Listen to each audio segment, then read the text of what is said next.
obviously when people look on paper, they see the record from last year. Sure. What's the biggest hurdle that you're going to have to face this year?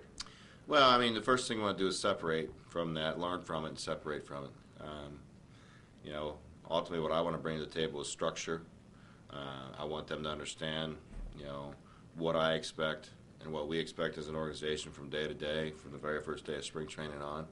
And, my immediate focus is just making sure when we leave camp, leave spring training, that we're off and running in regard to the intangibles and, what it means to be a good teammate and, what I mean when I say respect the game, ultimately what it means to work hard, what it means to prepare, and to focus to get better. I mean, we're going to be better this year. I don't know how much better we're going to be. We're going to be better. But ultimately what's even more important than that is just to make sure that we get back on the right track, and these guys understand that what we're trying to build here is real. It's going to take some time, but it's going to be foundation-based, and in order for that to happen, you got to get after it from day one. And with the Mariners in the American League, is there any comfortability in that, or what did that take into consideration? No, I mean, I was actually probably more excited to potentially go to the National League. I love both games. I love the National League game. I love the American League game. I think I was maybe a little bit more excited about going to the National League game just for the fact that I hadn't been there, But I was. It was a flattering, humbling process, I guess, if you will. I mean, with the interview process and and talking to 5 or 6 different teams and presidents and GMs and ownership groups and. So it was a great learning experience for me, but it was very educational for me, and I think that in the end, that process is gonna help me be a better manager. You enjoy the time off? I did. Well, just with my family. I mean, Ava's gonna be 5 in April. Cash is gonna be 3 here in a couple of weeks, and we'll have a big spring training party for them. But spending time with Kate and the kids was.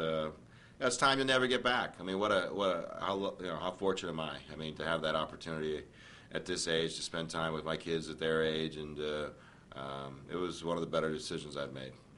But at the same token, did you still have the itch? You know what? Yeah, early on it was great. You get about mid-season, then Baltimore called. They were interested in me coming down there, and you start getting back into it. I started watching games there once we got into August and September.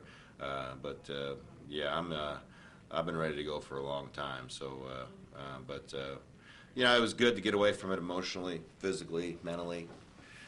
But at the same time, it's part of me. Baseball is part of me. So, I'm really I'm ready to get back and get back after it. And then final question. Obviously, you're back here, part of your camp. What's it mean? Well, I mean, it's just something that's a given for me now. I mean, we had to push it back a week later because of the Mariners Fan Fest week out in Seattle, but it was always going to happen. We were going to find a way to make it happen, albeit a red-eye flight in and get back here in a couple of days. But Fort Wayne is just it's a huge part of who I am and what I'm all about, and I think the more I can spread that message and to have an opportunity to help. Organizations here like the Charis House and have a direct impact on that. It just means so much to me, and like I tell our players, I feel like it's our responsibility. I feel like it's part of the reason that we're fortunate to do what we do is we have the opportunity to give back. So Kate and I feel strongly about that, and that's a big part of what we do when we come back here to Fort Wayne.